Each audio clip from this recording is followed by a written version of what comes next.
welcome to the Nintendo Podcast System with me, Matthew, and joining me as always are Jack, Sam and Jason. Hi! Hello! Oh. Nice, a clear opening. Definitely not mucked up by me in any way, shape or form. Absolutely not. So this is our first episode in quite a while, I think about a month. The last one was on Bank Holiday Monday in May, so it's been really long. We're now in June. Always busy. Exactly, we're in June. Last month in school for me. Well, yeah, I think it's going to be a good month. We've got E3, we'll be getting into that a little bit more. But yeah, it's just good to get the old gang back together, you know. Wow, we're like a reforming boy band or something. Exactly. The fact that you use the word gang, really? Since Scooby-Doo. Gang or a boy Come band, on, I don't gang. think I'll pick either, thank you.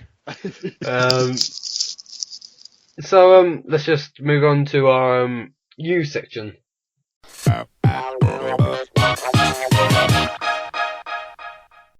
So here we are in the news section. As always, we just basically discuss the general news. There's been way too much to cover in this about month or so. Though one of the biggest I would say will probably be in the last week. Well, this Monday on the 1st of June was Nintendo surprised us in the Nintendo Direct Micro directly following the Nintendo Japan Direct. So, what are your general thoughts on this? Seeing as Jack and Sam only saw the Japan Direct. Yeah, I only saw a few bits of it. There's some interesting things in there. So. Yeah. But the Nintendo Direct Micro basically just translated it basically. But also they both revealed different stuff. For example, Japan Direct at the end, it revealed a new Monster Hunter entry, Monster Hunter X, I believe.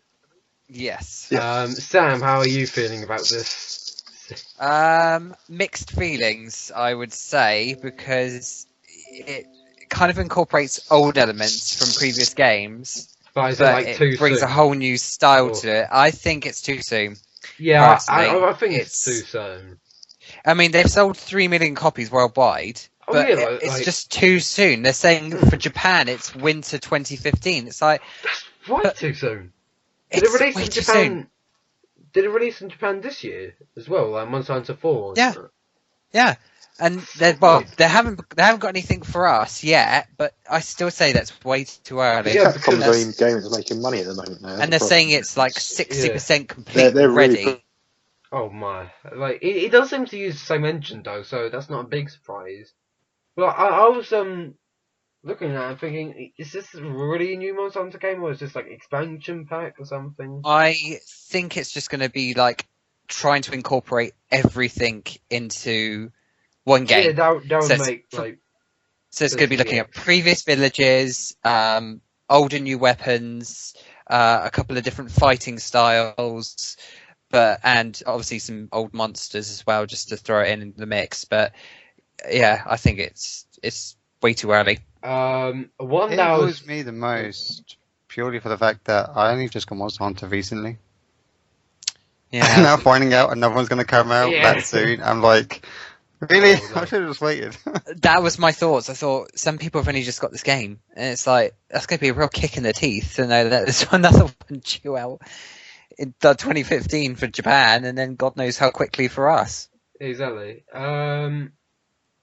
But are you going to get it, obviously, being Monster Hunter fan? Most probably, yes.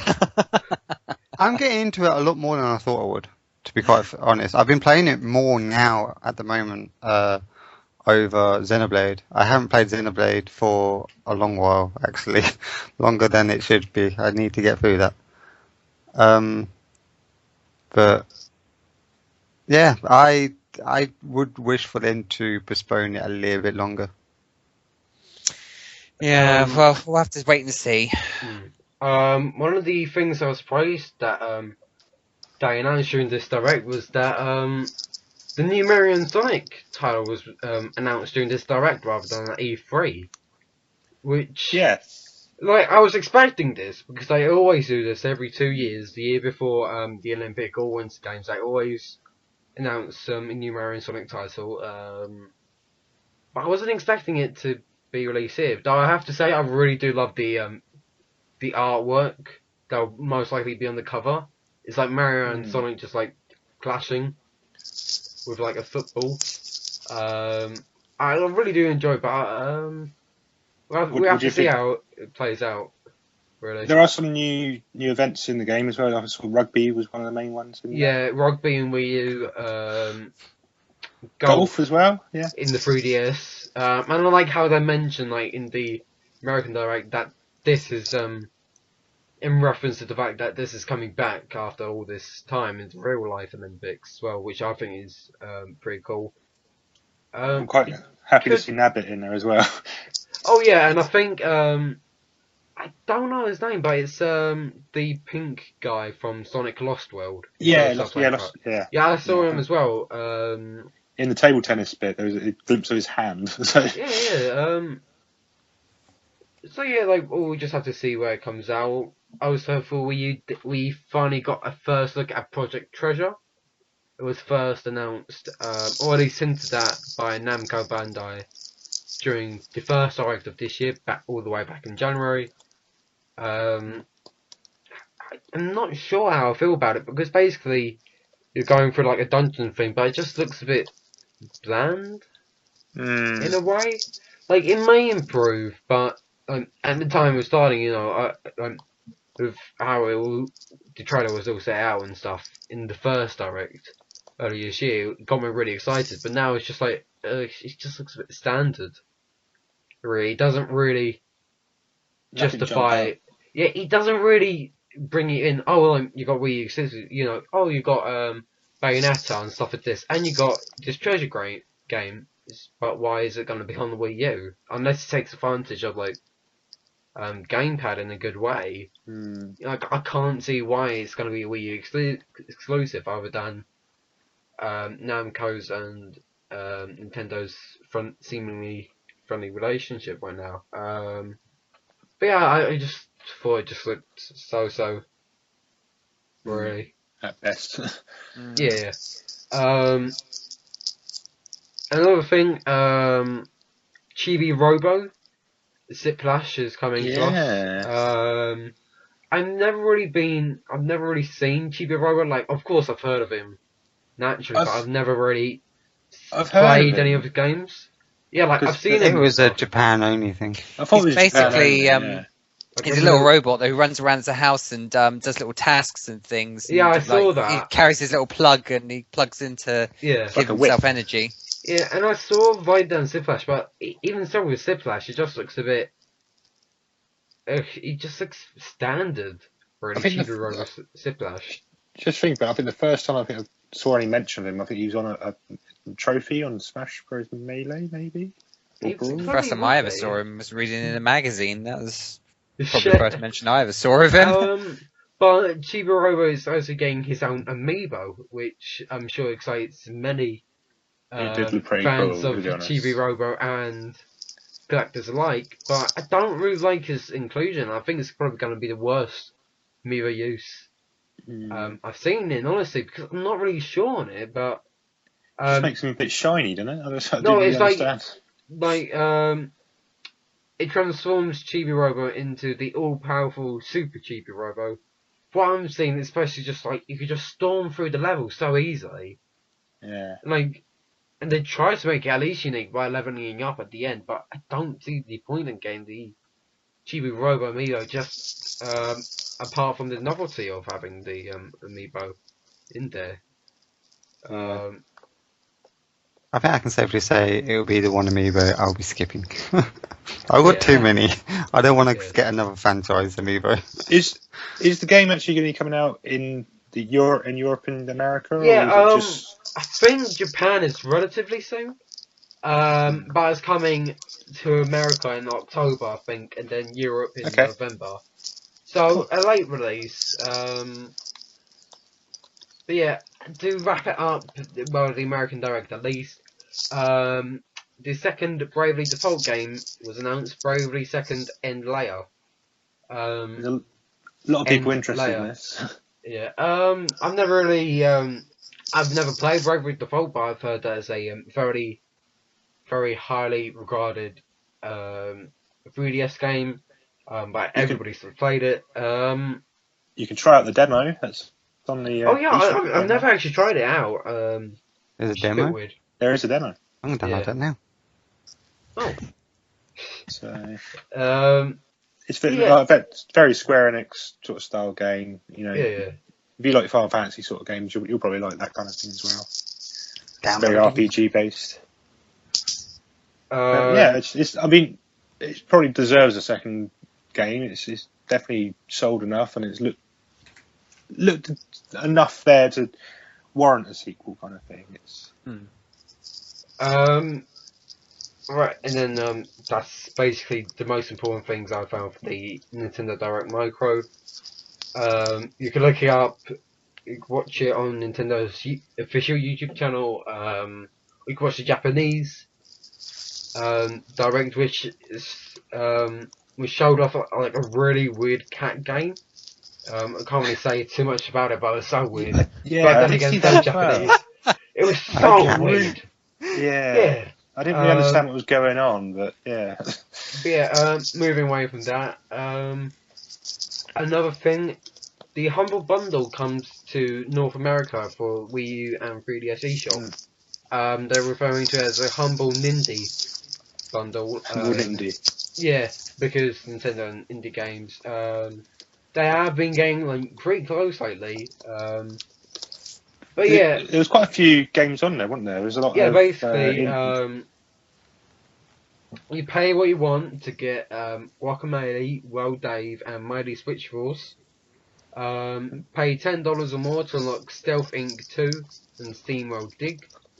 And then pay more than the average $9.24 to unlock The Fall, Oli Oli, and Moon Chronicles. And more games are coming up in the future.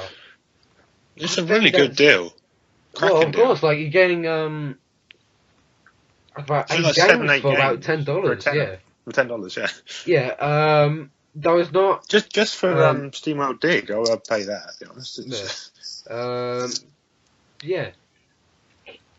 The thing is that this only applies to North America, so you can't buy it and then use it on European Wii U consoles. You know, I don't think it works like that.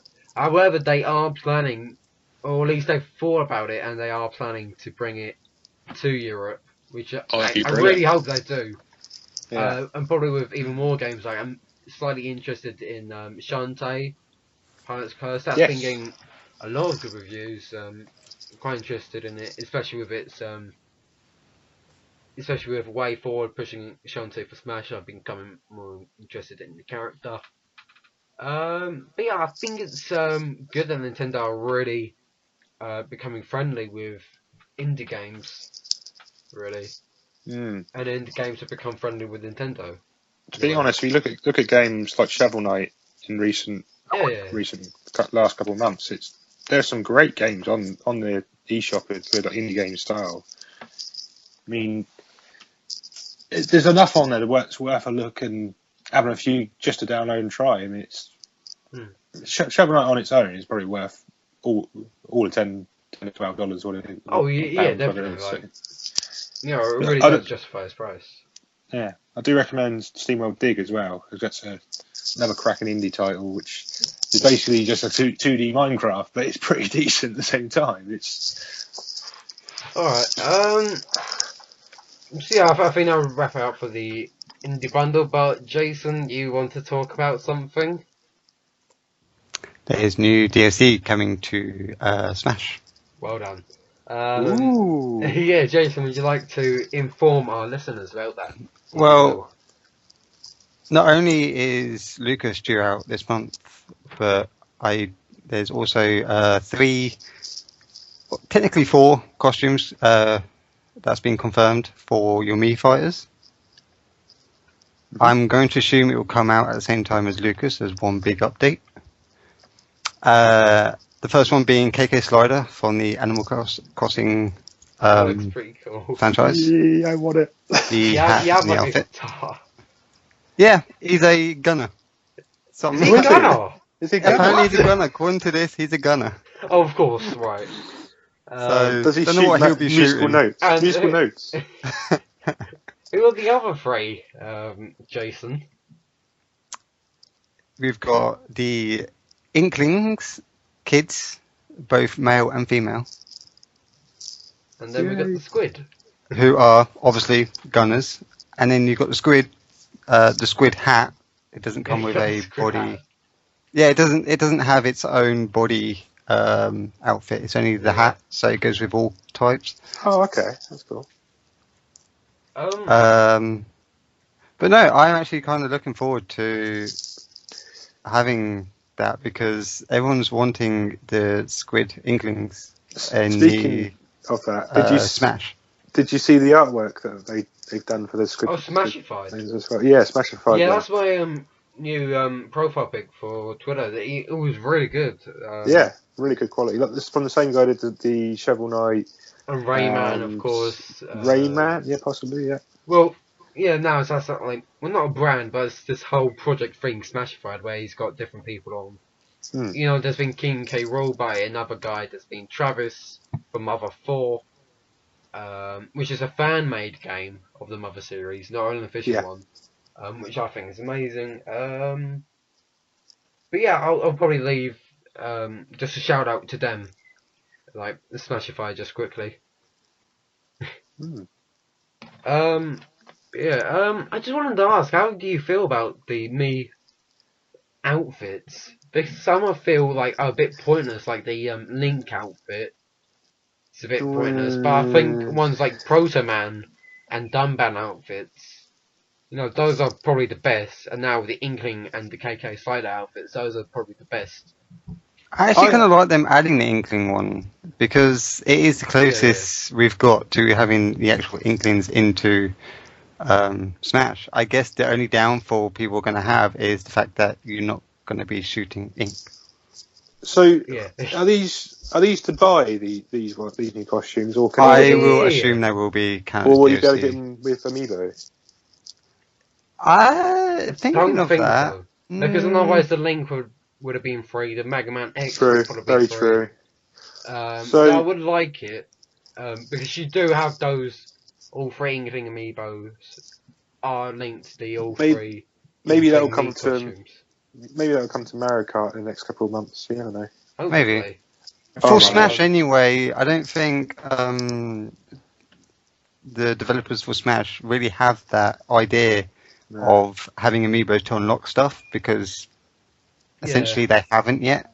You know, there's no amiibos that technically unlock anything in Smash. Just for fighters, aren't they? So yeah, pretty much, yeah. So I would say they'll be paid DLC. Speaking of amiibo, Yoshi's Woolly World due out at the end of this month. You could use any amiibo to get a costume. This was the best thing ever. Yes. I posted up a lot of people forum. Like, I don't know if the I hope my Inklings are compatible. amiibo works. Yeah, I think like everyone is like the you know, every Smash Bros character will be compatible with it. So like Mega Man and Sonic are even going to be in it, I think. Hopefully the Inklings. I'm not too sure, but I think so because it had the entire line as available for it. But it is a pretty cool detail. That's just literally sold so many copies of that game. It sold me. It's like you know, new levels, new details come out about it as well. I'm gonna try and get it day one with the special edition. I'm actually looking really excited for it now. Yeah. Honestly. I've already pre-ordered it with the all three Yoshi amiibos because we actually really like the idea of a cooperative game. It's. I wanted a blue one. My other half wanted a green one, and then there's a bundle with all three of them. So I thought, well, we might as well just get a pink one as well. But no, we wanted it mainly because it looks like a good cooperative game. And after playing Kirby Epic Yarn, which I'll add did come out on the eShop not long ago, I think it's kind of a similar game like that's the closest relation I can make to what Woolly World's going to be like. And we've actually really enjoyed Epic Yarn. So it looks like a really good cooperative game to get. Yeah. And the amiibos do look really cute. I don't know how that will work in the Yoshi game, but it's be good to see. And I think the amiibo designs do look pretty well done in the game as well. The fact they're not just another game you can use your amiibos for. The more the merrier, But yeah, I think that should wrap it up for the news section. I think. What about Splatoon? Are we not going to talk about Splatoon in the? Let's talk about it in the to next be honest, section. it did come out since last podcast, so technically it is new to us in a way. We're gonna let's have a whole next section. All right, we'll have a whole section of Splatoon because there's loads to talk about. Literally loads. Oh, indeed.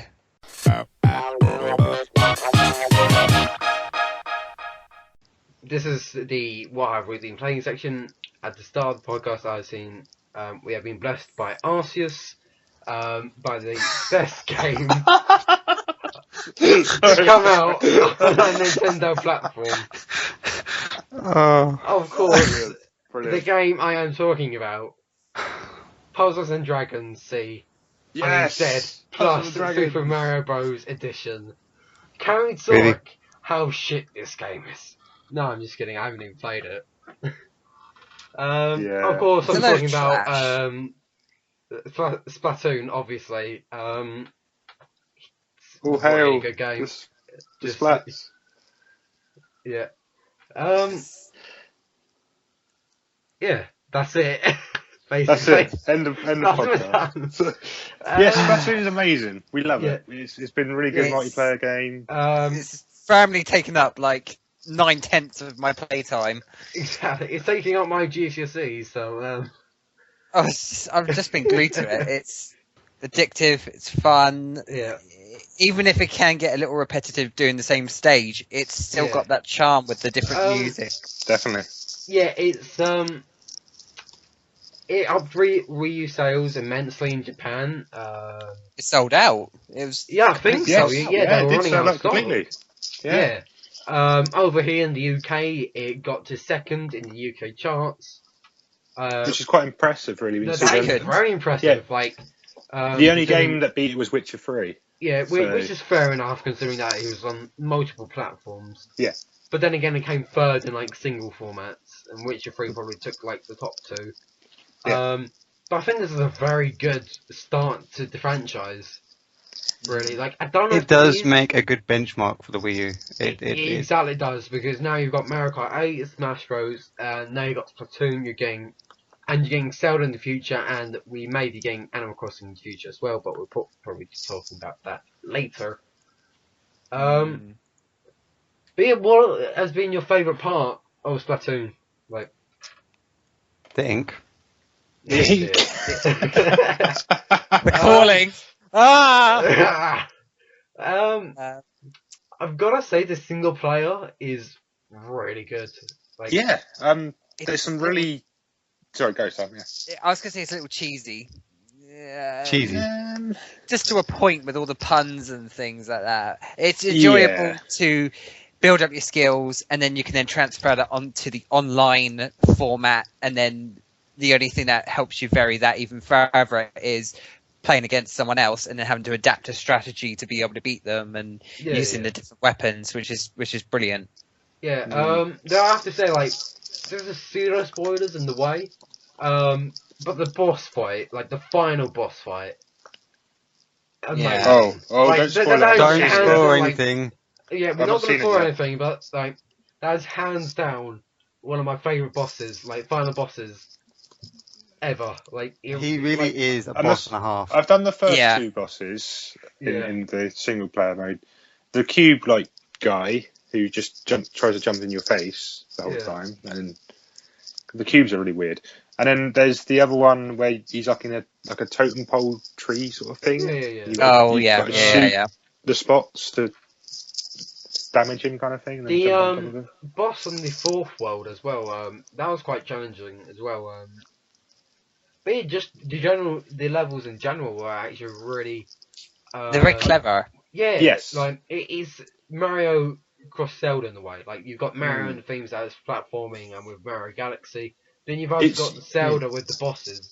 I was going to say it's quite Mario Galaxy. The bosses are very creative. I have to give huge credit for that. Exactly. They are very creative. Each level, though, there's something different in it to try. Exactly. Like that is the big draw. I would say, like, even if it doesn't introduce a new mechanic, it's a mechanic that has now been expanded on. Yeah. Or a new enemy or something. Where like you have to fight the Octo people, girls. Like you use but it's in different areas. Yeah. I think that's really well made. The last one I did was the invisible floors. You have to sort of spray. Oh yes, that was a very good one. That was a very clever level. Yeah. Although it was less exciting that I've saw Game Explains footage on it. But that's natural with any game. If you see footage of it, I think I've tried my best not to watch any Splatoon videos just to try. I stayed away from all videos. I tried to, but I was I've enjoyed it more from doing that. I think, but the only thing I missed was the direct. Well, I didn't miss the direct. Sorry, I mean the only thing that I really watched was the direct. I didn't watch anything outside of that because same. Even watching the direct itself, that was good enough because everything on that direct was everything new to me. Yeah. And by the time when I watched the direct, I really knew the whole base of the game. I knew pretty much the core elements of the game, which made me even more excited of wanting the game.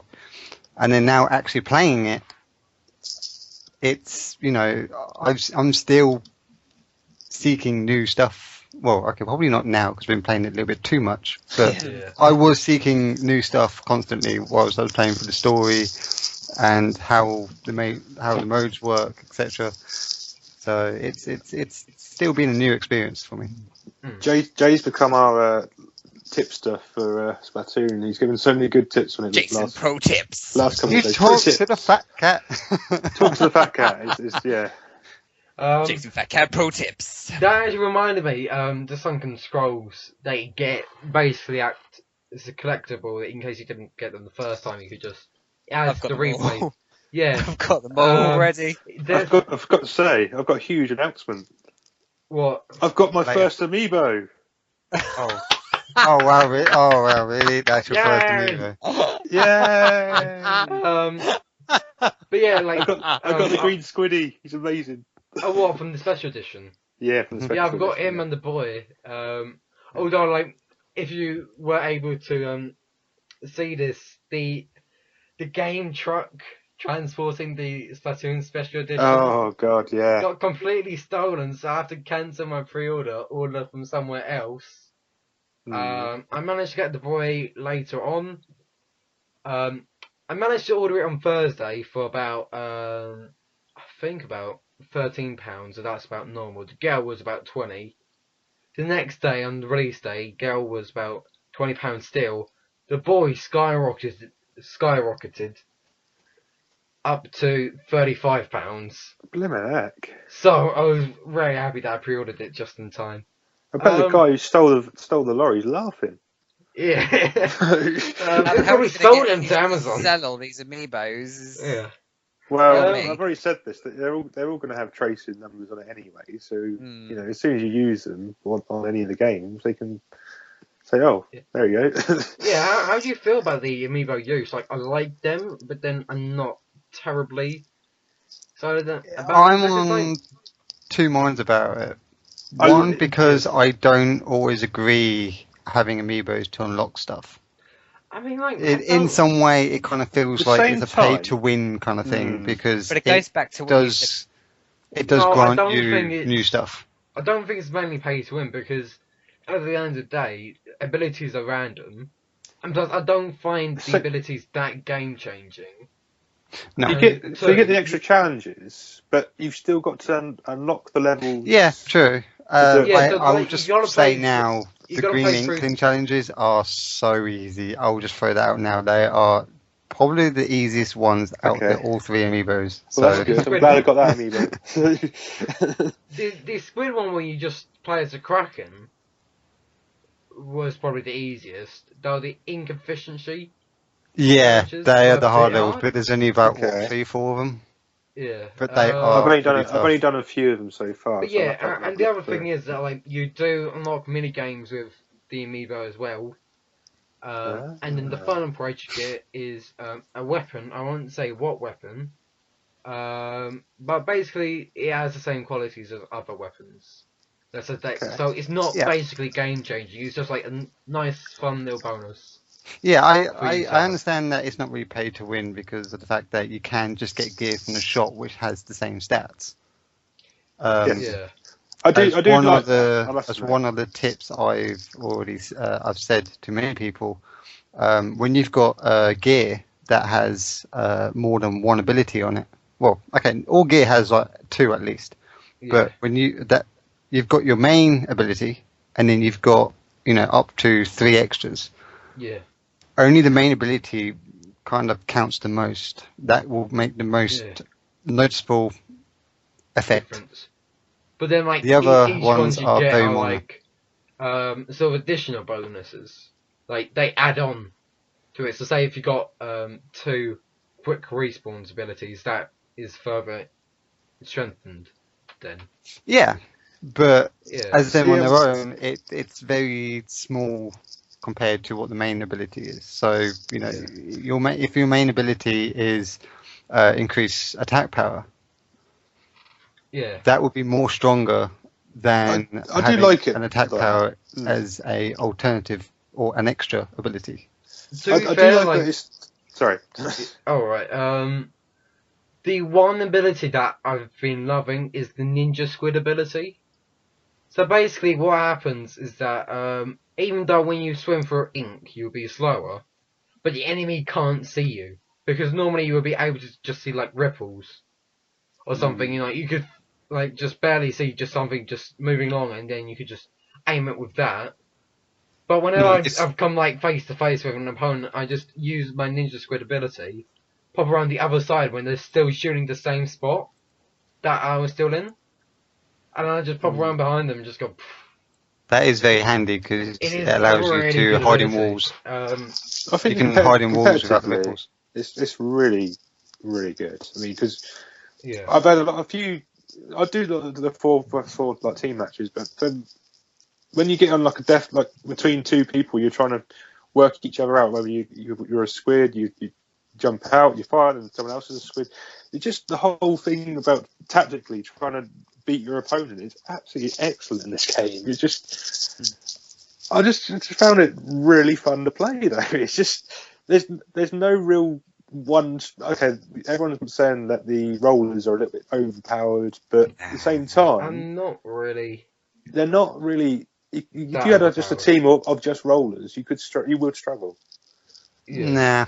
Nah, it's a lot of people don't see the roller's weakness, and one of the roller's main Distance. weakness is range. Yeah. Yeah.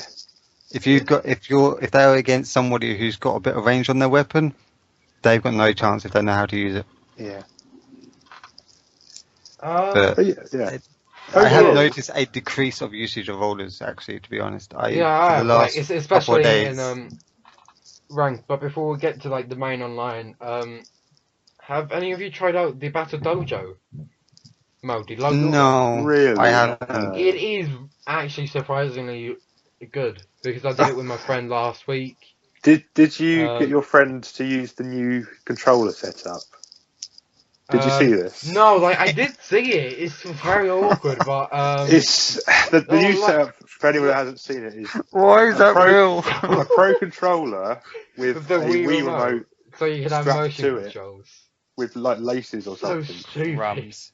It is a possibility because you can link it together with the use of some button sort of combination. Yeah.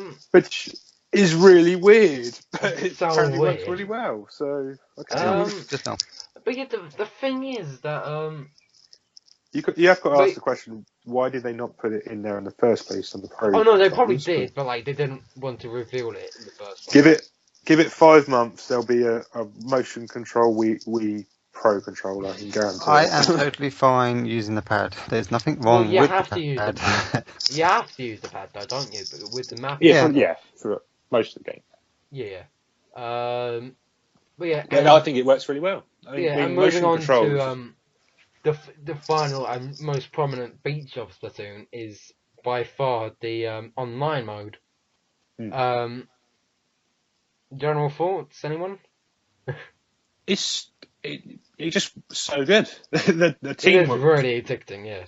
I still think they've got a few glitches in terms of connectivity to sort out. I personally. However, the Miiverse integration.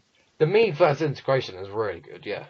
Oh, that was clever. Yeah, definitely. I agree people on who've that. been doing graffitis and thing on Miiverse, and they're just appearing on walls in game. You've got so many Squidwards from bloody SpongeBob about everywhere. Yeah. But they actually used it for a good reason for a change, rather than just, it's there if you want to use it. Yeah. But go on. Online battles and things between 4 versus 4, it's just so frantic. And you get to that last minute and the music changes. Yeah, I love the music. At a faster pace, and it's like, oh shit, what am I doing? It is really awesome how quickly a game can turn around within just a matter of 30 seconds. You think, we've covered the whole map, we're going to win. And then you can find the last 30 seconds, oh my god, we just lost. What's going on? I would say the game's actually pretty, don't know how to say this in a nice way. I would say idiot-proof. I mean, everything you do in the game, I still play. You're doing your bit. You are. Even if you're just going around spraying ink on any untamed ground, you're doing your bit because that counts towards the final result. Yeah, you're always being proactive, and I think that's probably the biggest. Unless if you stood there doing absolutely sod all, you're doing your bit. What tactics do you normally use, Matt? Would you go to face the people head on how my team is acting. So, if my team, normally what would happen is that a lot of them would just go straight on. I would like to just get the base a little bit, and then depending on the situation, I either go full out aggressive or just stay behind and ink at home. And it really does depend on weapon as well. I've found I've done better when I don't engage with other players. If I just try and sneak around and try not to be seen and things like that, it just seemed to have worked a lot better because you're trying to cover the whole area around. But then they see on the map that, oh my god, that area's been covered so quickly. Let's all rush over there, and it does change the game a little bit to try and be sneaky with it. Yeah, for me, it's down to the map. Depending what map we're on, I change my tactics. On certain maps, I try to stick to the sidelines, and then for example, I can't remember what the map is called, but basically you've got one. I think it's something to do with a mall or something. Arowana Mall. Yeah. That's it. Yeah. On that map, I try to stick to the sidelines. I try to stick to the side, get on high ground, and I shoot down. That's what I do. I tend to try and go on the sides and then support so that the guys can then go straight up and through to attack. Yeah, I'm not particularly aiming at people. I'm just spraying out on the ground to cover turf. But then in doing that, defending myself. In doing that, you also create a path for them to escape if they need to, because you can get quickly trapped and you can't run and you're stuck in the opposing team's ink. But then when you go on, when I'm on the skate park map, which I have to say is currently my favourite map so far. I agree. I think that is the most hectic map out of all of them. It's between that one and the harbour sort of, not harbour level, the oil rig sort of level, sorry. Oil rig's pretty good, yeah. I try to go for the top. I'm always at top. That seems to be the big area to reach for, but it's still 50-50 if you cover all the other area down the bottom as well. So it's but it's I'm always how at you the go top about defending. it. Yeah, exactly. Like I said, it's depending on the map. I have my own tactics on the map. It's if people adapt to it or not. That's up to them really. But when it comes to the skate park map, I'm more head-on person. There's no, I don't really have a tactical or anything. It is just me going absolutely nuts at people I think the only other issues that Splatoon's had so far is connecting to people. So you can't really. You need 8 players to play a game, and sometimes you're just waiting ages for them to connect. I haven't really It's always that seen one guy you're waiting for. much. Yeah. Yeah, but the most I would say will probably be about a minute, and plus you do have that little game on your gamepad to keep you busy. Yeah, the Squid Jump. All the time. Whatever it is. So it does go really quickly, actually. I mean, it really annoyed me at the fact that I got up to like level 16 and now it's like back to level 1 again. It's like, what happened to my game?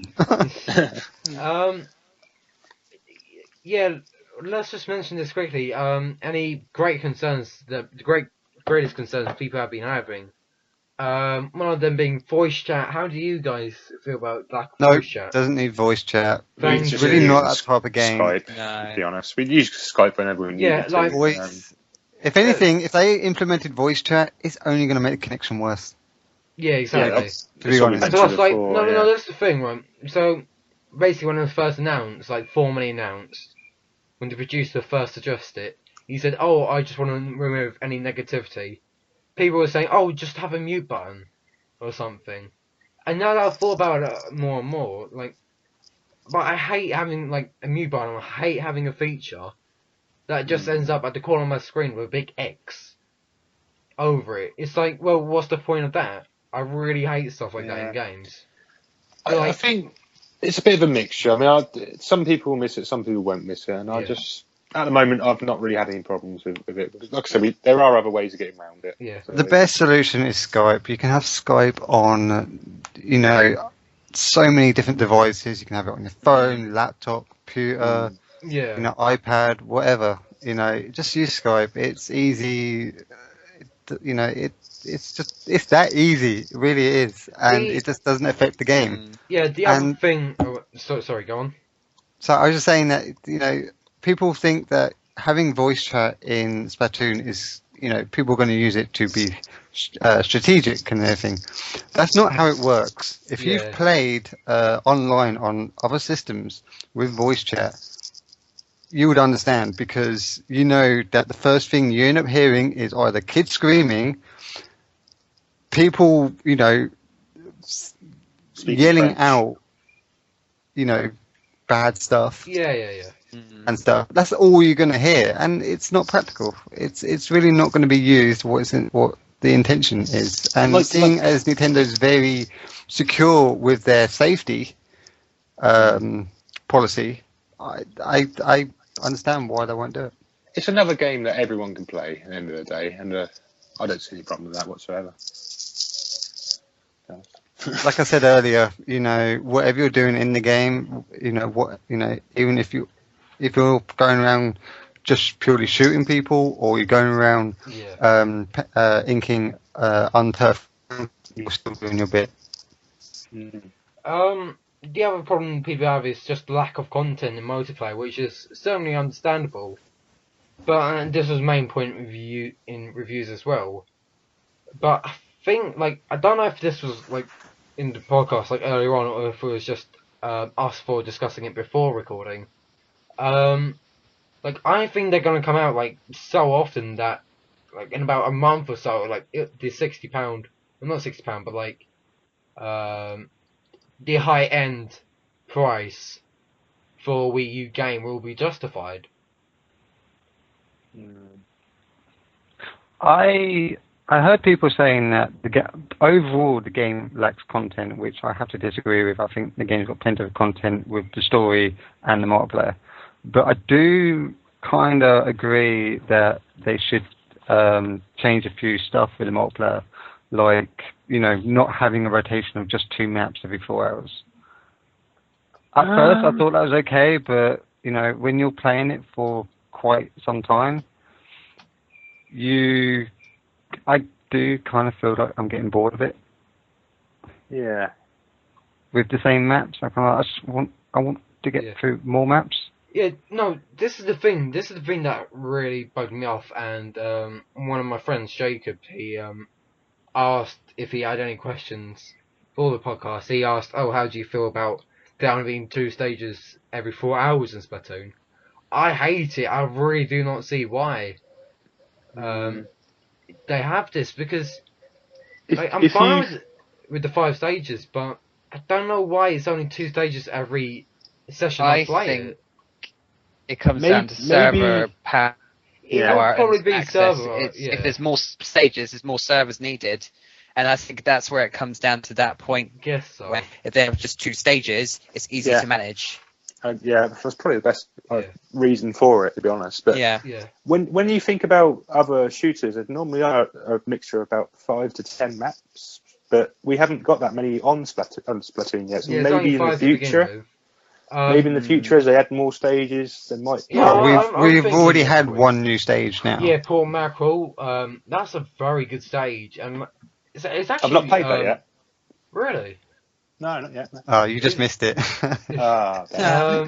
It's actually far more technical, and this was their reasoning for releasing content like a bit by bit. They wanted to release it so that as players get more familiar with the game, they'll get better control of the controls and stuff like that. Therefore, they could release more technical stages like Port Mackerel. And then there are 2 others that you will see in single player: Bluefin Depot and Kelp Dome, and they do seem a bit more trickier than the standard 5 beginning. So I could sort of see it to begin with, and so it doesn't give players who just completely sweat it out a clear advantage over those who haven't. Yeah. So I think that's what they went with, but I don't know. In a way, I would prefer it to be all there on day one. But then again, there's no point if you're going to get like about 10 maps that only 2 are playable every 4 hours. So true. But there's only one other gripe I've got with it, and it's the fact that with the gamepad, you can't play it just on the gamepad. You've got to use it on the screen as well. I'm fine with that, because you really do need to use the gamepad with the map and stuff, don't you? I make good use of that. Could you not just have a button to switch it, though? Well, I think that'd be a bit too much, I would say. Because it'll be taking off the action too much, if you know what I mean. Too long, because if you had it with the TV and gamepad, you could just quickly look down and super jump there. But if you had it just on the gamepad, you won't be moving at all for that time. At all. Yeah, hold on, I just lost my train of thought for a second there.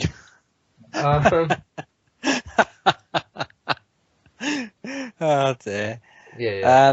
I think the other feature they need to add is, which are probably a lot of people are asking for, is being able to change your loadout between games. Yeah, that's the big one. I was going to say friend-based, literally just your friends in one room or something. I know it means getting 8 people, but isn't that coming out in the latest update though? Yeah, that's coming out. They did say something about female groups. Yeah, I think it's August. like people were waiting for it now, really, and it's like, but that's wait till August. That's way too far for August. Yeah, I don't know why they're waiting that long just for those. Maybe just stress testing or something. Yeah, I reckon it's down to server strength. Encourage everyone to just get online all together and stuff. Yeah. But of course, I don't mind it. To be honest, having slow add-ons as it goes on, just keeps you interested and keep playing it. Like interest up, if you're not satisfied with your day one purchase, don't sell it just yet, because you're going to get more content as it comes out. And those who are already playing with it, it will seem new and fresh. All I want is a tournament mode. If you can sell I would love a tournament mode. A 4-player team tournament going into each sort of round. Yeah. I thought there was something like that coming up. I don't know. There's ranked matches, which is kind of but not like tournament sort of style. Let's just talk about ranked battles quickly. It is very different to the regular turf wars. Yeah, it's splat zones. It's just so much more tense and exciting in a way. I didn't enjoy it as much as I thought I would for some reason. Really? No, I thought the whole concept of splat zone, I thought it was going to be really hectic and really crazy. It just didn't feel like that. I still prefer turf wars.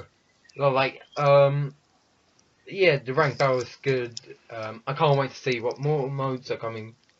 You've got the tower control, which seems pretty That seems unique mode as interesting. well. And then you've also got Rainmaker, which we don't even know anything apart from this big fish-like weapon thing so far. But yeah, I'm just very looking forward. Really looking forward to seeing what Splatoon has to offer. But it's clear that we all love Splatoon, really, isn't it? Yeah, it's just so much fun. With Keep a playing few Reavers. bits here and there which we'd rather have in the game, I'm Yeah. really happy how But, the game like, is at the moment. Give it It's by. still pretty smooth, even Yeah, with it's pretty how. smooth when you get like in a good lobby, but there are some small lags, but they're not game breaking. So I'm like, yeah, just a bit of lag, but Here's a bridge, get over it. yeah. For an online shooter, which Nintendo have never done before, and a new They've IP, done a they've very done an good, excellent job. yeah. Like I very said, it's a first good attempt. benchmark. Yeah, exactly. So I think that really wraps it up for this section, I would say. Yeah. Mm-hmm. Alright, and on to our next section.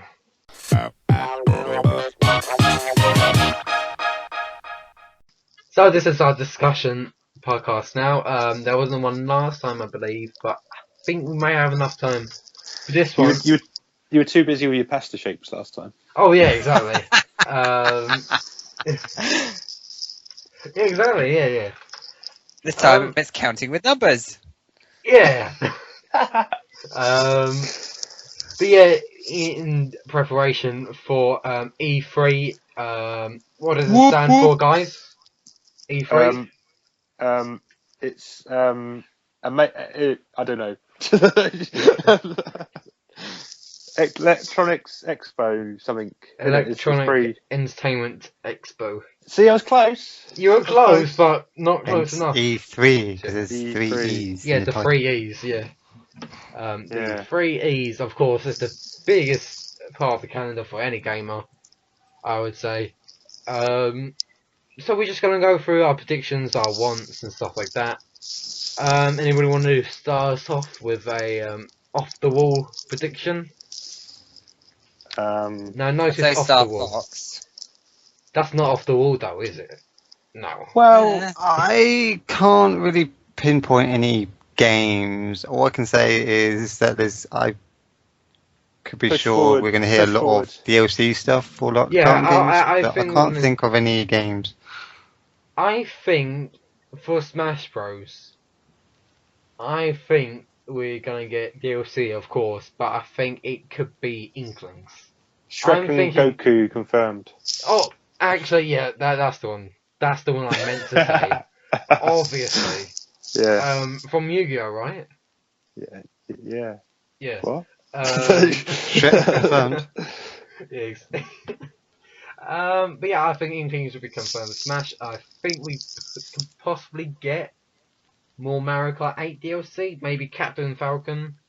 What amiibos haven't we had as costumes yet? Jigglypuff and Greninja. Oh yes. Oh, for Mario Kart? Yeah. It's only like a good half, I would say. So, yeah, because we still don't have Fire Emblem characters. We don't have Pit or Palutena. We don't have Pokemon.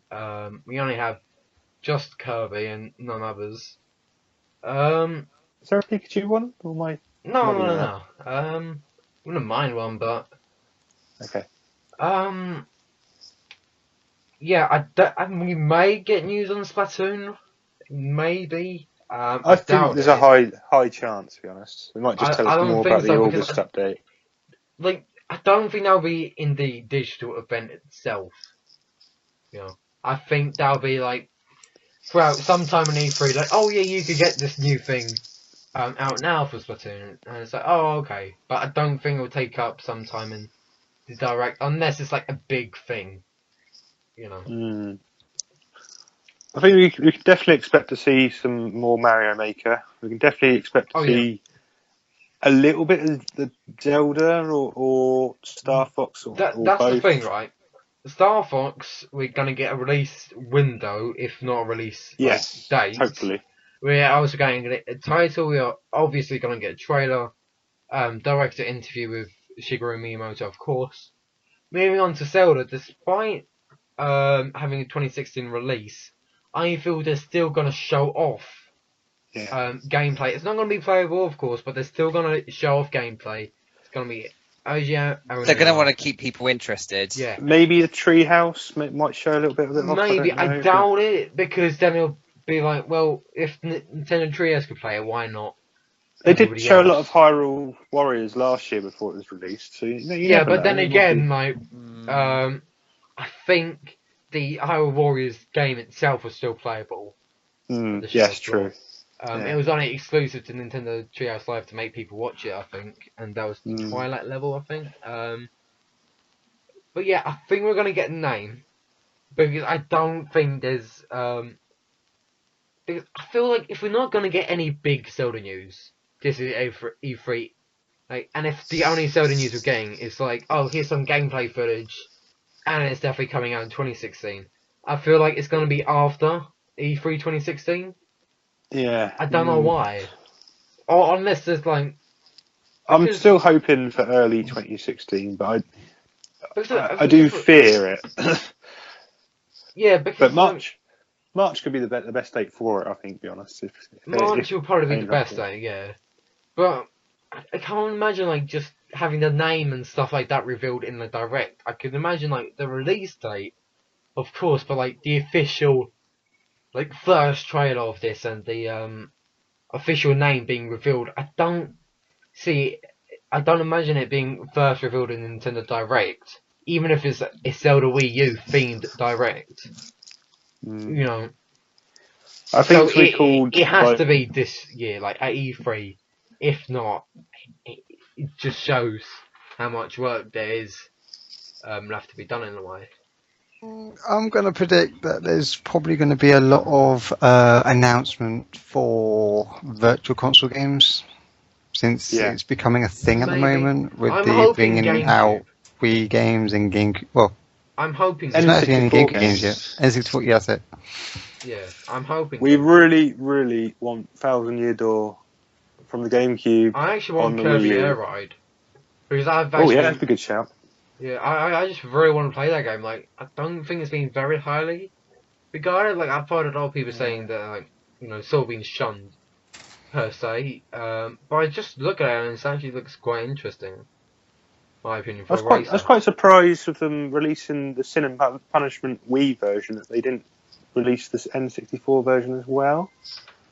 I was wondering whether that might be a little surprise one they might sneak in there, because it was quite a popular game. Maybe. I don't know, I feel like, again, like the Splatoon updates, I feel that's going to be reserved to something like later on. Like just news that will pop up like, oh yeah, you could get these games. You know, I don't, unless it's going to be like revealing like GameCube titles coming to the Wii U eShop now or something like that. You know, if it's something like that, then it'll be said in the digital event. I feel like. So what other franchises that Nintendo have got do you reckon could make an appearance? I mean, there's lots of talk of F-Zero at the moment, which I thought was kind of... I would say... That's quite likely, I would say. I think the more suitable question is, what would you want to be announced at E3? Because at the moment, we're really struggling with predictions, because there's not really a lot of being out. Information-wise. Metroid would be a lovely shout. Metroid would be a safe bet, I would say, because... it's been a while, hasn't it, since Other M. I haven't played a Metroid game personally. I've played all the Primes, a few of the older ones, but yeah, I'm slightly interested. I'm slightly interested in Super Metroid, but I'm not like big fan of like exploration and stuff, so I may just stick to the Prime trilogy. I may get the trilogy on the Wii U eShop, or either that or Punch Out Wii, but that's something later. But yeah, I think we're either going to see like Metroid or F-Zero. Especially I think I have to agree with F-Zero. I think I wouldn't say there's a good chance, but it would be something they do need to promote. Yeah. Because, I think the developers for F-Zero have missed out completely throughout the especially with the 200cc Wii coming life. out. Yeah. Anyway, Yeah, you know, definitely. they should have been an F-Zero for the Wii The with all the GameCube one was motion really good. controls and stuff. Hmm. Yeah, but we haven't heard F-Zero since, and it's like the No. Wii comes out with all the motion controls, and you know, you had Mario Kart, worked really well, and I just felt like the F-Zero is kind of missed out. So Yeah.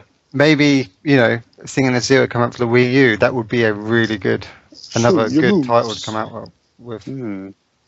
Yeah, I think that would be a good thing. We've got Xenoblade's newest one to be shown off as well, so that should probably pop up somewhere. Wait, sorry, what did you say? Sorry. Xenoblade's newest one. Oh, Xenoblade Chronicles X. Yeah, Yeah, I think we're gonna get a release window for that. I watched the direct for that, and that looks amazing. I've got to say, I'm pretty hyped for that. From what I've seen of it so far, it does look amazing, but not really sure at the moment whether I'll get it or not. But it does look quality. But yeah, Fire Emblem, of course, is going to be they've shown quite a lot of it off for the last direct. Maybe Fire Emblem if I don't would know. I don't know about if because it's coming out in Japan, so. But we could very likely see some localization. You'd hope they'd explain more about this whole split into two different versions, and if that's going to happen here or not. I do want to see you did how call they're it going to that. handle it because I really hope they're not going to have two separate versions. I would hope not. That's they stupid. Will. Talking like of two separate versions, you know what games will come out as well? Pokemon. Yeah. I don't know, they have one every year. We may get because this was in the direct macro as well. But Pokemon Super Mystery Dungeon was revealed I think about last week, if not 2 weeks ago. We may be getting some that may be playable at the demo at the show floor.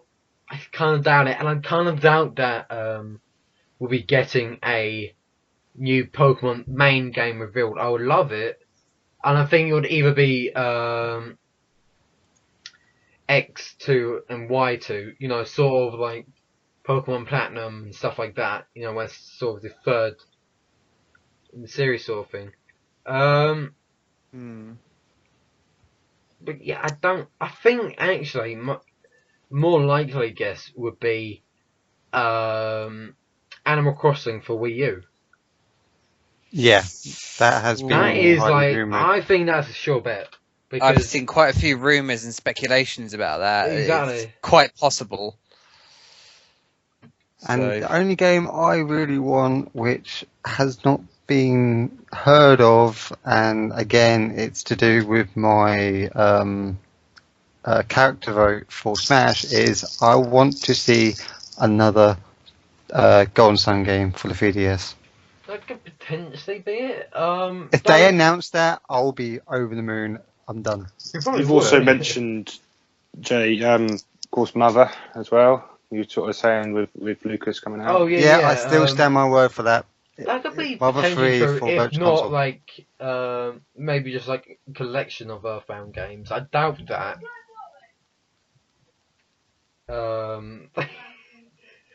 I'm putting my foot down on it. Mother 3 is coming out on Virtual Console, Game Boy Advance, Wii U, when around the time Lucas comes out. Because I did sort of pseudo hint that at last E3, like with the Robot Chicken sketch, when one of the people were like, "Oh, give us Mother 3," and Reggie just just goes, kills him. So that may be just like hinting at something. But yeah, I'm actually finishing Earthbound up right now. I'm at the final boss. By God, is it a bitch? Wow. I'm very interested, especially it could tie in well with Lucas DLC. But yeah, I sort of fit, because Earthbound was announced for Virtual Console. It was announced for Virtual Console on a direct as well, so I feel that will be the same case with Mother 3. Then again, with Mother 3, it hasn't even been released outside of Japan at all. So, I don't know. We could be seeing it at E3. a mother game. I reckon so. I think there's Or maybe a good complete new possibility. one. There could be, yeah. But I would like to see them to release Mother 3 because it's going. Everyone wants it. Everyone in the UK, everyone in the US wants this game. Well, not okay, everyone, but everyone who's a fan of the Earthbound games, they really want this game. It's a really good game, and so it's kind of like then why would they? Earthbound. Quite surprised how that even Earthbound made it to Virtual Console because originally it wasn't. It got held back because of it had a lawsuit against it, which prevented it from coming to the Virtual Console. It was supposedly meant to come out on the Wii as Virtual Console, but some lawsuit stopped it. And I don't know what happened or anything. Something must have turned up and suddenly allowed them to. I don't know what the full story is behind it. I just knew there was a lawsuit involved. There was some sort of ownership issue with it, I think. But other than that, I'm not really sure. But they had two choices: that either change the content of the game or don't release it, and they didn't want to do either. So, all right. I was going to say one more thing. Do you think we're going to expect to see more of Ukulele? No, it's a bit too early, I think. Not from Nintendo. Like, really? if Playtonic make an appearance at E3, then yes, we may be looking at announcements for it. But I doubt we'll be able to see it in the digital event because remember, this is coming to this isn't an exclusive to Nintendo platforms. It's coming to PC. It's coming. So therefore, Steam is coming to Xbox and PlayStation as well. So if Playtonic are holding like an event thing, then Ukulele will be shown off. Maybe even playable, but I doubt it. I think it's far too early myself, but yeah, I can definitely see games like Mighty Number 9, which is the Mega Man. Mighty Number 9 will be shown off, but then again, not a Nintendo digital event, but it will be shown off. It will be playable. Yeah. I'm just looking for like my 3DS library here now. I would love a Kid Icarus Uprising 2. Well, the 3DS in general has been very quiet in the last few months. Yeah, like even though we have the Direct Mini focused a lot on 3DS, it's still not a great lineup. I think they were hoping Codename Steam were going to bring it up, but it's basically fallen flat in its face. Do you think potentially Tom and Daichi Life 2 for next year? That is announced for mobile. No, wait. No, I'm thinking of a different game. Sorry. I was thinking of Fantasy Life, and that's a mobile like game. Tom and Daichi Life where you have the Mii's. Because good show. I know about it because like last year there was controversy about not having same-sex marriages with the Mii's. You know, and Nintendo was like, oh no, if we do make games in the future of the same series, we should take that into consideration. That was more of a cultural difference than anything, I think. But even then, like, it still got me thinking, well, there could potentially be more Tom and Daichi Life games, and I'm kind of interested in seeing it. I haven't played it in ages. I need to get back to it, really. I keep coming back to every now and then. It's one of those. One thing I was really hoping for, like, a lot, but I replayed it. Like, I mean, I've re-bought a pre-ordered version, and I played for it earlier this year. Rhythm Thief, they hinted at a sequel at the end of the game. They hinted because it was like, oh, get ready, Raphael, who's the main guy. Yeah, I know of it. Yeah, but in the case, but I don't think it's happening. Like, I remember when it released, I think the director said, I would love it, like, the Wii U release. You know, it's been a bit long since because it came out in 2012. So when I went back through it, I was really like unsatisfied because I remember when I first played it, I was like, oh, this is so good. Now that I played it again, I was like, oh, it's kind of. But I would love it because you know, it's a rhythm game. I like rhythm games. Speaking of rhythm games, I think we may be looking at Rhythm Heaven plus localization, possibly. Maybe. Because that's coming out in Japan quite soon. Okay. Inazuma? No, because like they won't show because the Inazuma games, right? They've all been released in Japan. It's officially ended, like the whole thing. You know, it may appear in Smash. That's it. I'm hoping for Mark Evans for Smash at E3. That will never happen. Because everybody will be like, oh, who the fuck is this? There would be. But yeah, it's been localized in Europe. It has been. We've only got one more game to go in the main series for the portable games. In America, they've only had the first installment, which was last year, and that will not be shown off at an E3. It's not big enough for an E3 game. But yeah, that I went far too long in that. My final one, I would say, I would love a Mario and Luigi, or a Mario and Luigi game. You know, like Dream Team Bros as well. Yeah. I would love it to come on the home console. You know. I think they've left that one for the Yeah, like it does work on DS. like the DS, but I just love to see But the saying art that, on Wii U. Yeah. They had Paper Mario Sticker Star on the DS, Yeah. 3DS now, I so don't think maybe that was, they'll do a great, swap. and I don't think Super Paper Mario was like great, but I would just love a Mario RPG because that's why I may pick up the old, like the first Paper Mario, because that's First one, yeah. Yeah, or maybe even Paper Mario 1000 Year Door HD or something. Yes, we need that on the 3DS. Come on, Nintendo, do it for me, do it. But yeah, I would just love like an RPG like that, you know, because I do love those RPGs. I love the Mario and Luigi games. I still have to get through them. Superstar, I haven't played it in a while because of Earthbound. Yeah, I've been playing little bits and pieces of it every now and then, but other than that. So that more or less covers it for Nintendo Direct, like prediction in terms of games. How do you think it's going to be set out? Because last year, of course, we had director interviews and stuff like that. You know. Well, but they're going to do the treehouse again, aren't they? This year? They're going to do treehouse, but like, I was thinking more times, are they going to do another robot chicken thing again? Because I would love it if they had another robot chicken. Not 2 years in a row, I wouldn't have thought. I don't think so, but I think they may do something similar. I would hope so. South Park. That's too much, I would say, but I would love it. Too much. I would love it, but I think that's a bit too much. But well, yeah. All I can say is the best thing we can get with this is just full of surprises, and lucky for me, I can actually go to E3. Well, are you going to E3? Okay.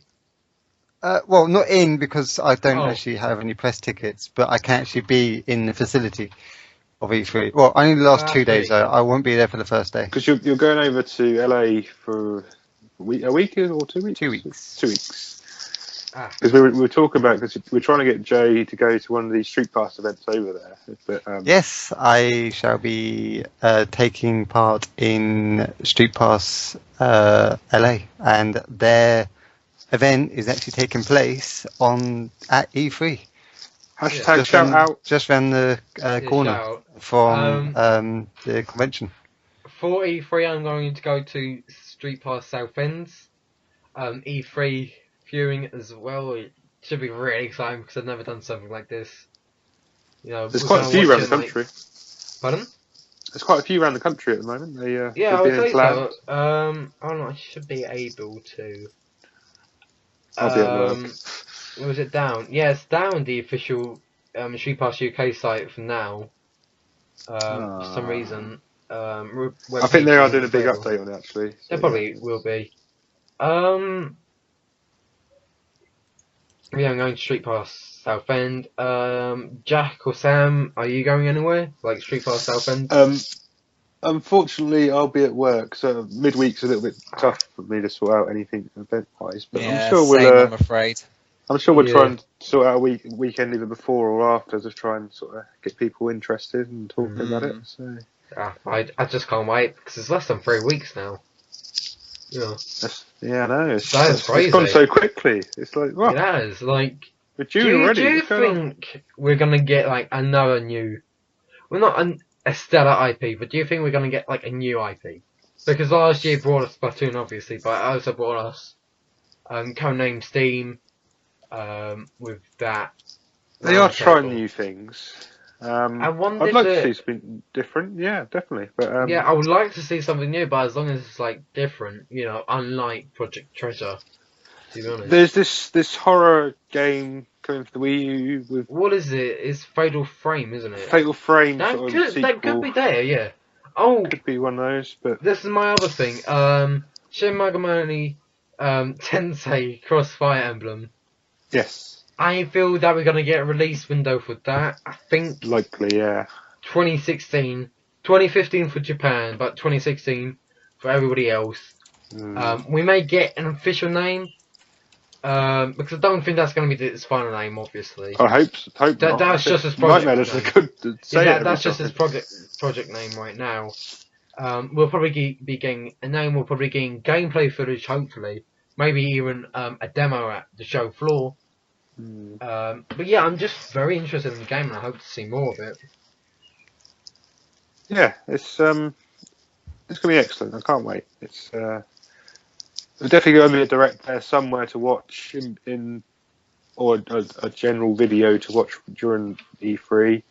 I think just in general, there's going to be a lot of decent things to keep an eye out for. You know? Can't wait. Yeah, I think that's around about. Oh, actually, the other thing about E3 this year, the Nintendo World Championships.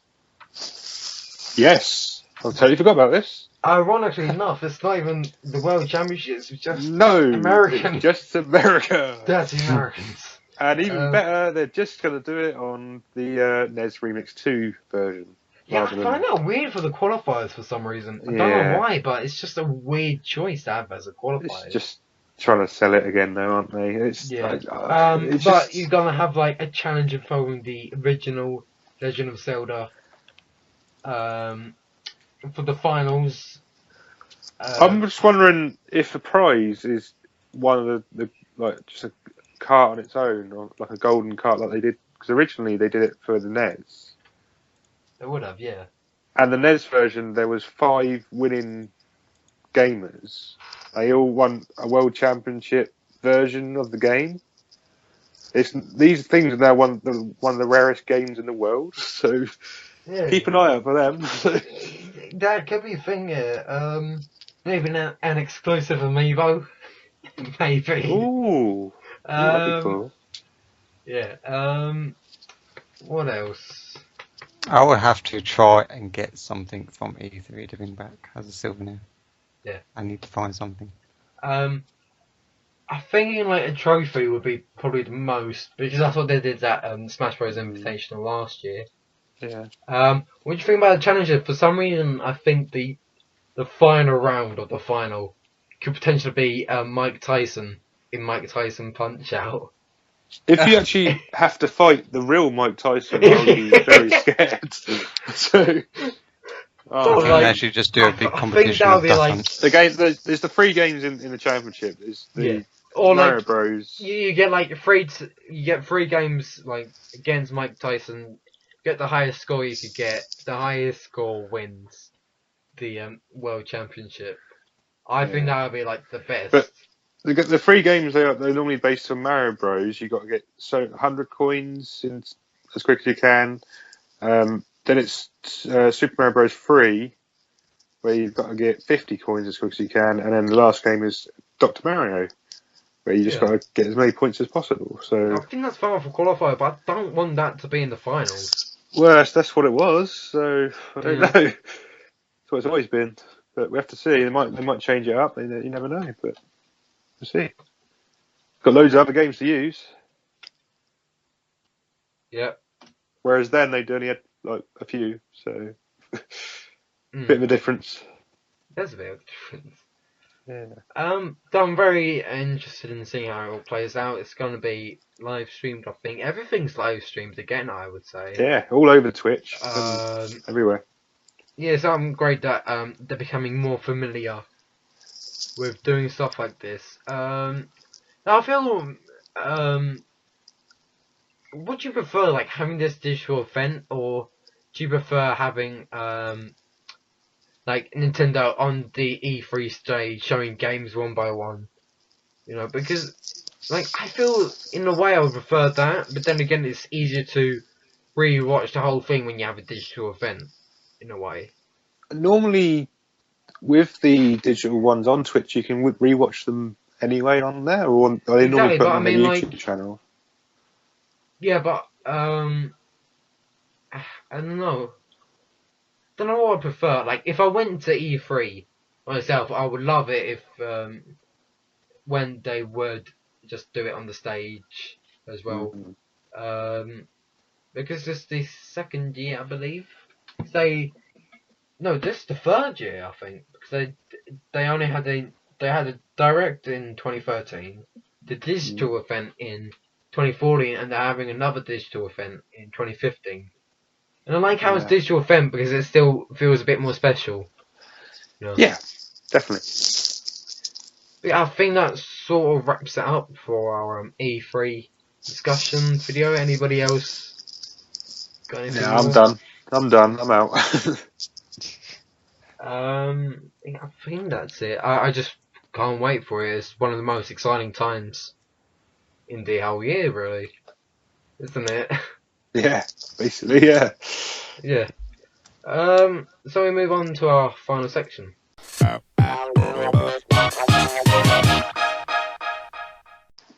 So this is our final section, the shout-out area, rather. Gorney, any shout-outs? Yeah, millions of them. First, we've got a big shout out to Game Southampton and Harbour Lights Cinema, because last weekend we did a big event at the Harbour Lights Cinema. We played a massive game of Smash Bros. We had a bit of a tournament on the go. Yeah. Yeah, they're really good time actually. I mean, there was about 18 of us all together, maybe a few more before that. But yeah, it was a really good tournament, really good fun. Had a bit of a raffle on the go as well, and quite grateful for people did turn up because it was peeing down with rain most of the day and not very nice. And we had to do it on Sunday morning to get it for free. But anyway, thanks for letting us use it. Harbour Light Cinema, they're on Twitter, so you should go and follow them.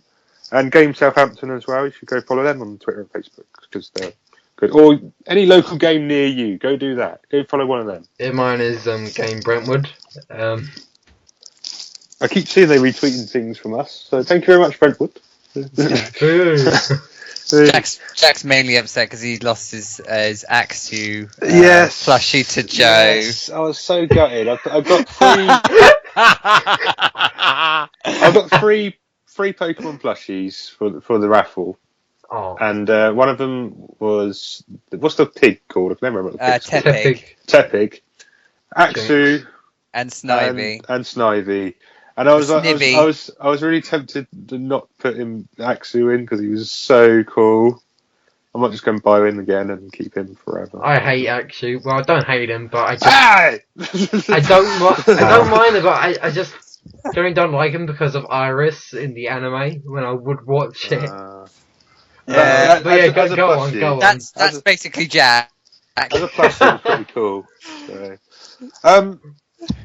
Yes, Ready Player 2 may be having they're a lovely podcast group. They may be having a joint podcast with them in the future, maybe. A big shout out to them because they're having a interview with Image and Form, who are the guys who made SteamWorld Dig. And they're going to make the SteamWorld Heist. They've got an interview with them coming up the next few weeks or months. Hopefully just before E3, so they can sort of have a quick discussion about what their game's coming out for. So that's worth looking out for. And through Ready Player 2, we may have a big discussion with them and some other podcasters in the future. We'll have to see how that goes. One of them is Nintendo Voice. Somehow popular, let me just say. Yeah, they've got quite a following already. So. Yeah, they have got quite a following, but yeah, they asked, are there any Nintendo podcasts out there? And I responded, how about us do crossover? And said, very willingly, yes. They are very good podcasts. Have yet to learn their names, embarrassingly. I had to listen to the first episode for my bears, and it's really professionally done. Yeah, it really is well done. I like ours. yeah. Wait, hold on. I do this. Nah, it's cool. It's cool. We do a good job. But yeah, I would recommend listening to them as well.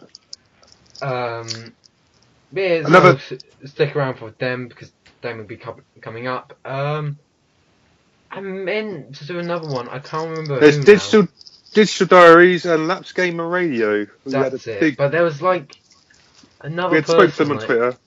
I meant to shout out just quickly.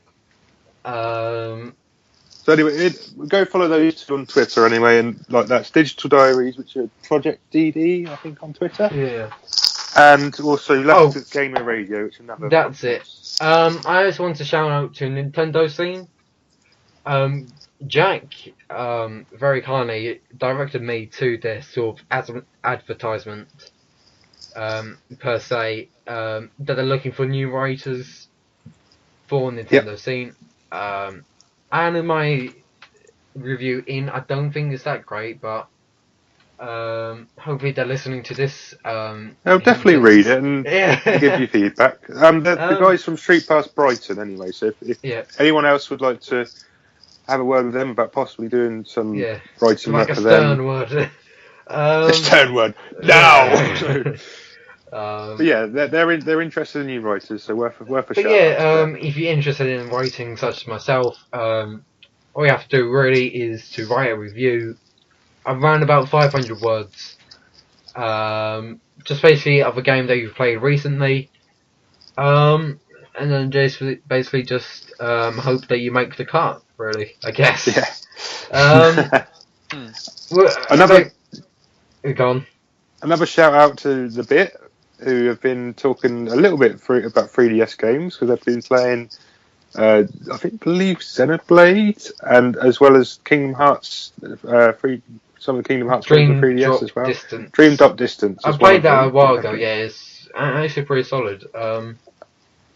I do have a question that was from a friend from the Street Pass group, Jacob.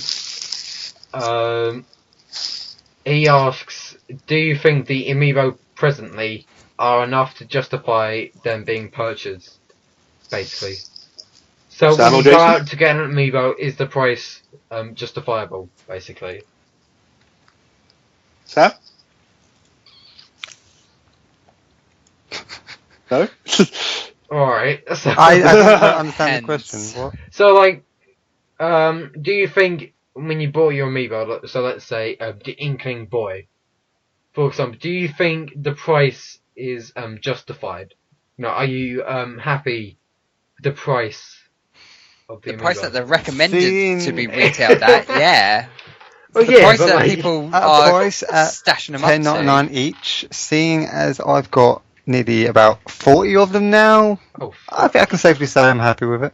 Yeah, fair enough. Like, I do like, even though like they are used a lot in other games. Like some are only used as Smash Bros, like the Pokemon figures, but some are used in so many. For example, the Link amiibo.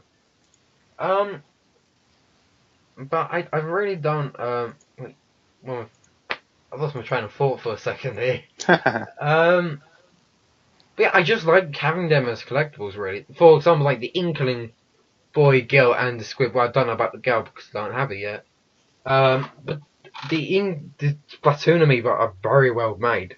Like, it's very well detailed and stuff. And they just, even though I've completely finished the content with them, even though the content with them is still small, I just like having them just for display, in a way.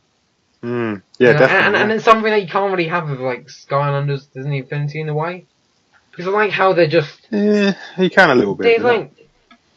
Because the main thing is that they can always bring out new games and they can always make these current amiibos adapt to it. So even at this moment, if you've got an amiibo and you've not got many uses for it, just keep hold of them because they might come in handy in later games. For example, Yoshi's Woolly World, which is completely justifiable. yeah, I just do like Amiibo, but like I hear a lot of people like, well, naturally complaining about the price of Amiibo and stock issues, and of course I'm one of those people. But in a way, I sort of like it because that's sort of what's made them so popular. Yeah, I and agree. What, and what has made it like Amiibo it is today. If you know what I mean. Yeah. It's the hunt and the chase Yeah, I rather do than the enjoy actual that. having Like, it. there are a lot of like parody trailers just like making it all serious. Like, there was this one. It should be on Nintendo Live. It's a bit old, I think. But it's called Amiibo the movie. You should be able to find it on YouTube. It's just so serious. Like a guy just like, he's very naive. He just go, oh, I want to collect all the vegan stuff, and then some guy that looks like Doc Lewis from Punch Out just goes, son, it ain't easy, and he just pulls out like a Wii Fit like Amiibo, and it just Nice. goes, do you know how hard I went for this? And it just cuts to a scene just walking in the snow. He just passes somebody with just a Wii Fit Amiibo in the pocket, like in the hoodie pocket. So he just turns around and shoots them in the back of the head. It's just so okay. stupid. And it's like another thing was like, what would you do for Shulk Amiibo? Stuff like that. It's just so ridiculous, but that perfectly describes like the Amiibo crisis we are in. For the moment, what my plans are is I would probably only stick to just getting the Smash Amiibos. I don't really want to like stray off and get like other franchise Amiibos. So, I'm not too bothered about getting the boy or the girl Inkling. I was kind of happy with the Squid Amiibo, which I have to say looks amazing. I love it. He does look good, and it feels good as well. I got the Toad Amiibo because Toad is one of my personal favourite characters in the Mario franchise. I always played as him in Mario Kart. He was one of my, he's my favourite character, so I had to get him. And that's pretty much it with other Amiibos. I know I've got Yoshi coming, but they do look I've pre-ordered Dark Pit and Zero Suit Samus. They're on the way. I think like who's left? Like, of course we've got Mewtwo and Lucas, but out of the current cast, I think we've only got Rob, Mr. Game & Watch, and Duck Hunt Duo. I think after them, that's all there is to the roster, I think. Yeah, it's nearly end now, isn't it? Yeah. Yeah, so I'm saying for us, that's going to be August, I would say. So that's when the Smash Bros. Line is coming, and then we may be getting Mutant Lucas with them. I doubt it, because they've sort of been doing it in lesser amounts lately. We might get the first glimpse of them two Amiibos at E3 possibly. Maybe, but the other thing I want to point out about Amiibo, like I know we're getting way off topic from the first question, but like, the release, I don't know why there are so many. Like for example, we got 6 Amiibo on April 24th, I believe it was. It came with Ness, Charizard, Robin, Lucina, Pac-Man, and Wario. Right, so that came on April 24th. America didn't get it until last week, along with the Splatoon Amiibo. I do not get why, like, that big of an age, like, not age gap, but like, time gap. And like, for example, we're gonna get, getting Olimar, Pikmin, Dr. Mario, and Bowser Jr. in June. However, America are getting those 3 in September. So it's like, why? That's slightly different because they're sets.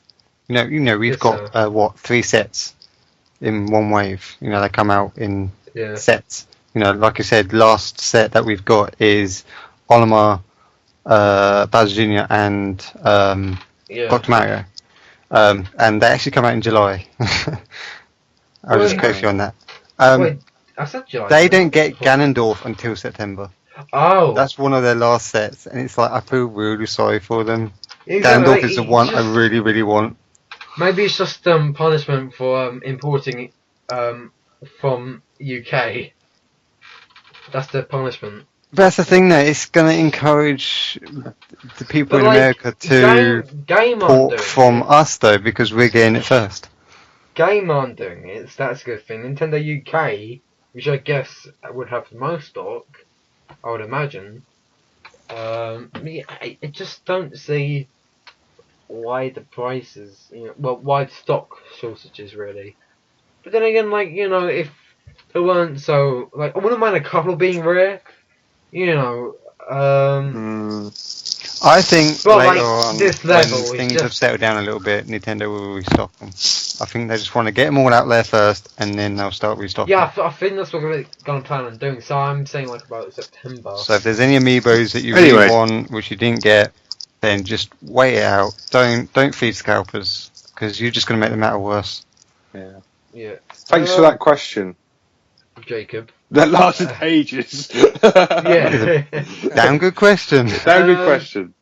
See Thumbs questions. We're now direct on iTunes, thanks to Jack. I just wanted to say like a bit more because ever since the start we haven't really got any feedback apart from like one guy. That was me.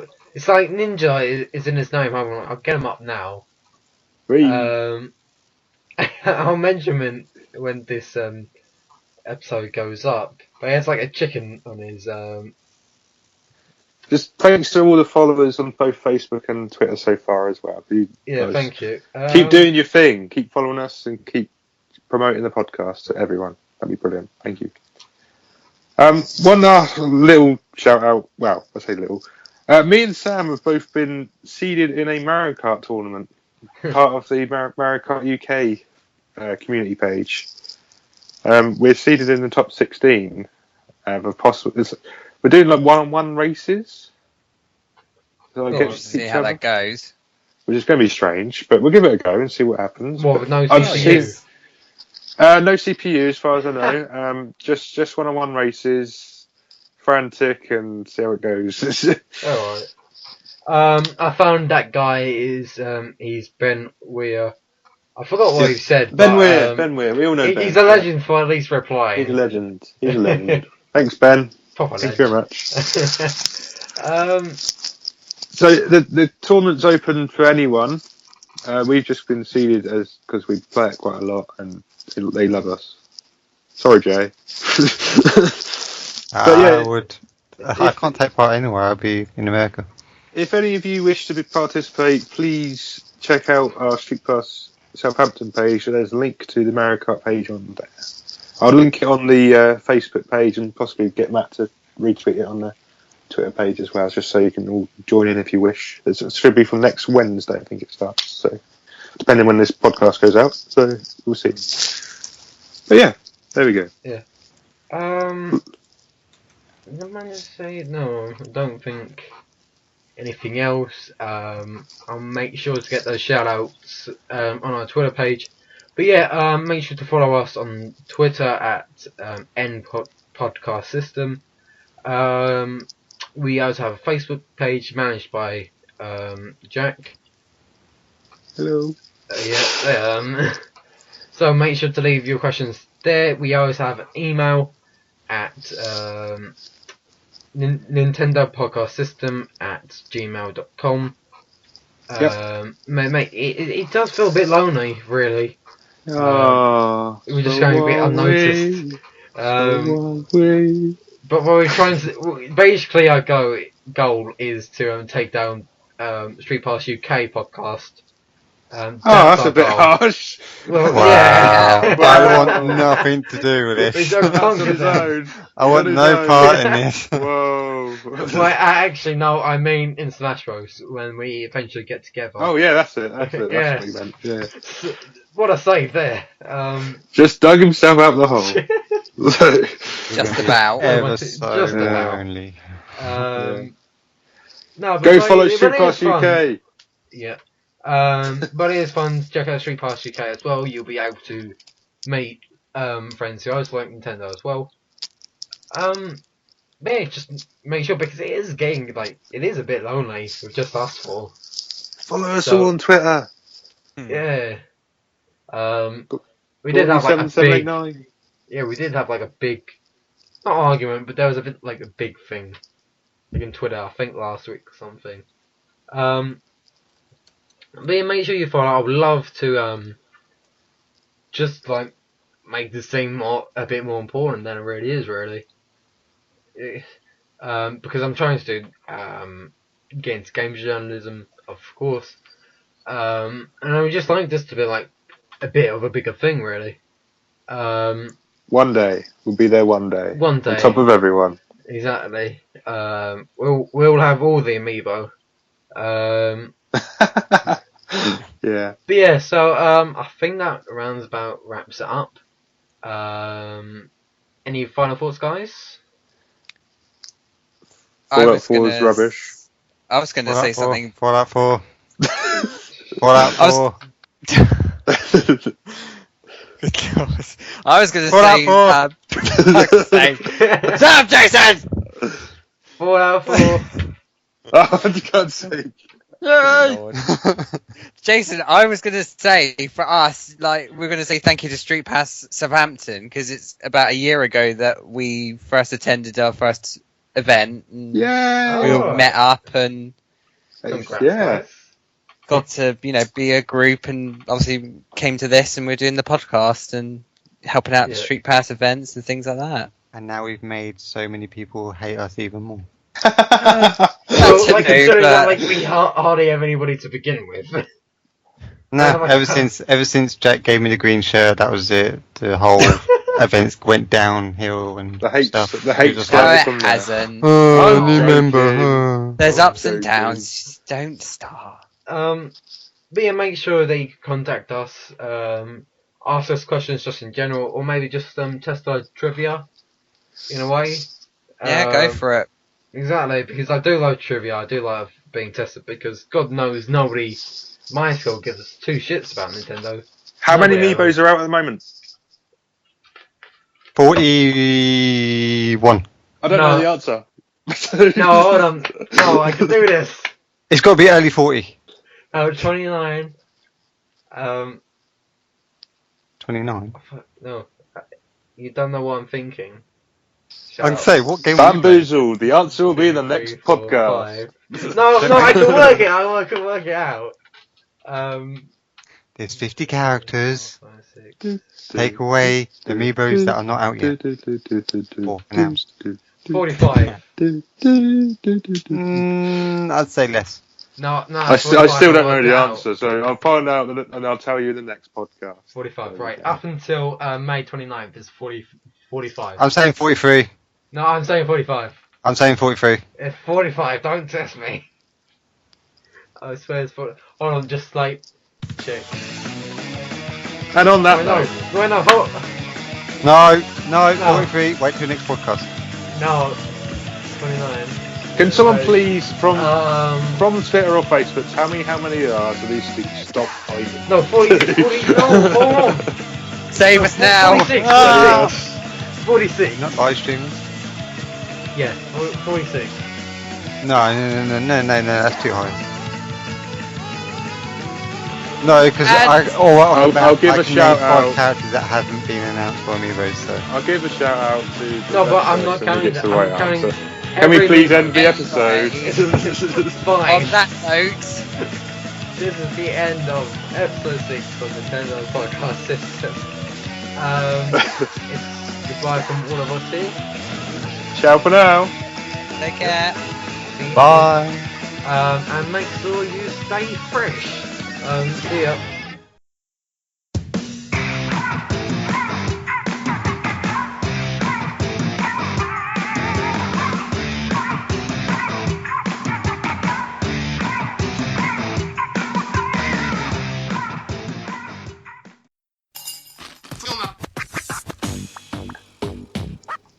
Hello and welcome to the 6th episode of Nintendo Podcast System with me, Matthew, and joining me as always is Jason, Gorney, and Sam. Hello. Hello. Wow. Sorry. No, just sorry. Joe decided to up the volume on her game. I didn't know. Can we start again, please? Joe had really bad timing. Go It's not timing anyway. God, Joe. Okay, Gorny, can I call you Jack now? Because it feels awkward. You're the only one that doesn't have a real name. Sam, Jason, Gorny. You're only baloney. He doesn't call me only baloney though. He didn't call it by his username. If anything, I barely get anyone calling me only baloney apart from my Xbox friends. I don't walk up to Jason and go, alright, baloney. Man, people do that to me. It's gonna be Gordy. Okay, whatever. He can call me Jack. He can call me Gordy. Call me whatever. I don't care. Yeah. Jack in a box. Okay, sorry about that.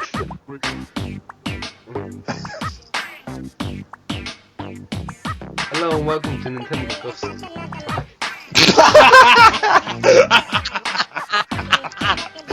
Oh, brilliant. Not going to plan. Quick, get a clapboard. Take 3. That's the end of the podcast. Done. Hello and welcome to Nintendo Gossip. Again! Hold on, let me write this out. Hold on. Man, Take 4. I'm in tears. I'm actually crying. Oh, man.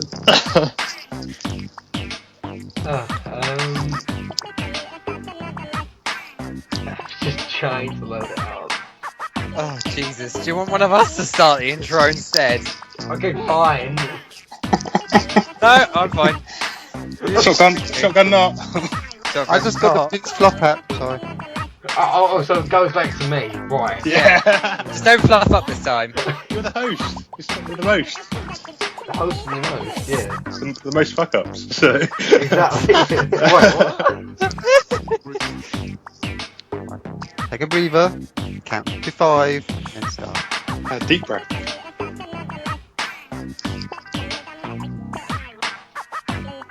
Running out.